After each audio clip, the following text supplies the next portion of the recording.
जय श्री राम, जय हनुमान, जय जय बजरंगबली। प्रिय भक्तों, आपको मेरा सादर प्रणाम। प्रिय भक्तों, कोलकाता कांड केस के एक वीडियो मैं आप लोगों के सामने लेकर आई हूँ, जिससे सुनने के बाद आप लोगों का दिल भी कांपने लगेगा।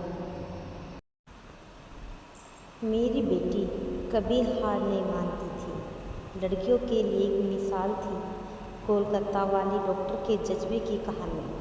कोलकाता रेप हत्याकांड की दर्दनाक घटना ने पूरे देश को हिलाकर रख दिया है। हर कोई महिला डॉक्टर के साथ हुई दरिंदगी को लेकर गुस्से में है। महिलाओं के साथ आए दिन रेप जैसी खौफनाक वारदात होती है।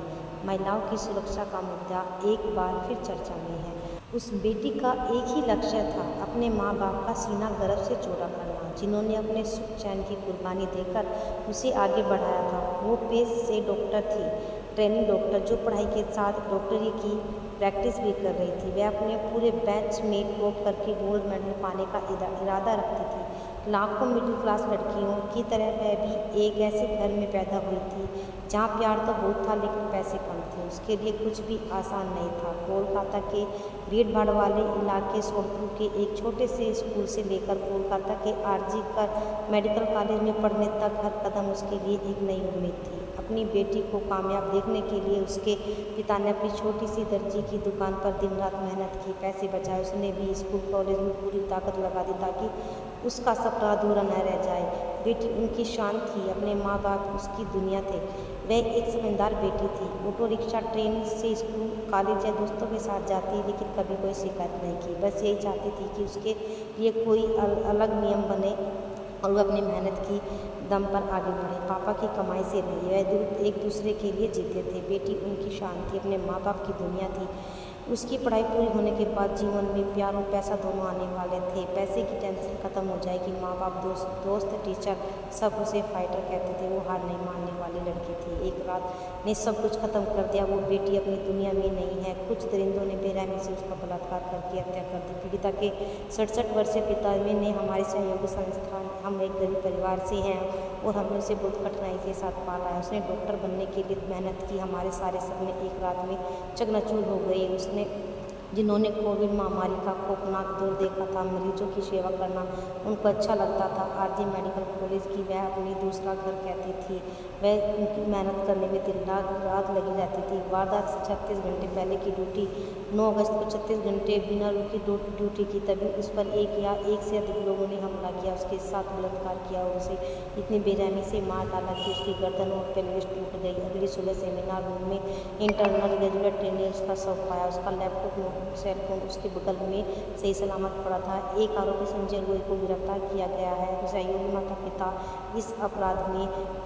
माता पिता ने कोलकाता हाईकोर्ट का दरवाजा खटखटाया, जिसके बाद सीबीआई ने मामला संभाल लिया है। उसने कुछ सहपाठियों, वरिष्ठ शिक्षकों और प्रिंसिपल अधीक्षक से पूछताछ की है।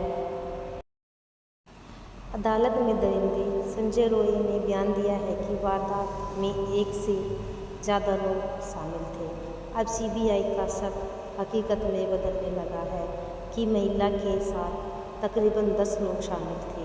एक भयंकर खुलासे में बताया गया है कि पीड़िता को 7 से 10 लोगों ने मारा पीटा। खुलासे में यह भी बताया गया है कि 2 लोगों ने महिला को पकड़ा और फिर संजय रोय को बुलाया। यह पूरी तरह से प्लान मर्डर केस है, इसीलिए सीबीआई फुल एक्शन मोड में है। कोलकाता के मर्डर केस में 7 आरोपियों का पॉलीग्राफ टेस्ट शुरू हो गया है। इधर सीबीआई के अनुसार कांड बिना दरवाजे वाले सेमिनार खुले हॉल में हुआ। किसी को चीख क्यों सुनाई नहीं दी?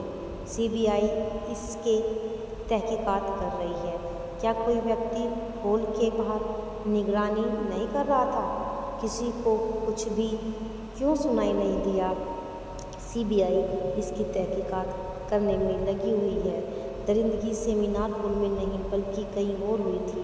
पहले इसका जमकर मार पीटा और फिर इसकी हत्या की गई। लेकिन आरोपी संजय रोय के बयान से साफ हो गया है कि वह इस कांड में अकेला शामिल नहीं था, उसके साथ और लोग भी थे। दरअसल सोशल मीडिया पर एक दावा किया जा रहा है कि पीड़िता की हत्या संजय रॉय ने नहीं बल्कि ट्रेनिंग डॉक्टरों ने की थी। उसके साथ और लोग भी शामिल थे। सीबीआई को एक ऑडियो कॉल भी मिला है जो कि बंगाली में है, एक बहुत ही होशियार स्टूडेंट की जो उसे अस्पताल के कुछ भयानक राज पता थे, जिसके कारण से लगातार उसको धमकियां दी जा रही थी। इसके कारण बावजूद फिर भी वह नहीं डरी। उसने कहा कि मैं अस्पताल के सारे राज खोल दूंगी। तो इसके लिए उसको बड़ा परेशान किया जा रहा था और लगातार 36 घंटे नाइट ड्यूटी पर रखा जा रहा था। उसको धमकियां दी जा रही थी, लेकिन वह लड़की डरने वाली नहीं थी। उसने इसको विरोध किया और कहा अगर उसे परेशान किया गया तो वह अस्पताल की सारी करतूतें उजागर कर देगी। उसे लगातार पिछले 6 महीनों से परेशान किया जा रहा था। लगातार उसे नाइट शिफ्ट पर रखा जा रहा था।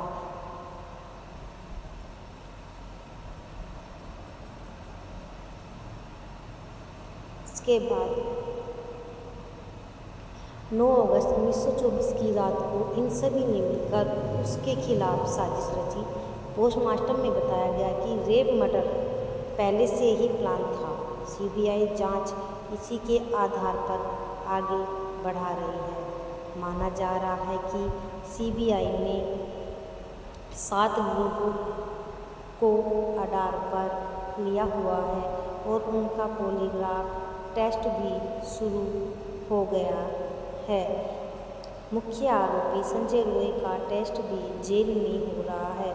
इसके अलावा सीबीआई ने मेडिकल कॉलेज पूर्व प्रिंसिपल संदीप घोष और उसके साथ डॉक्टरों जो उस रात पीड़िता के साथ थे उनका पॉलीग्राफ टेस्ट भी शुरू कर दिया है।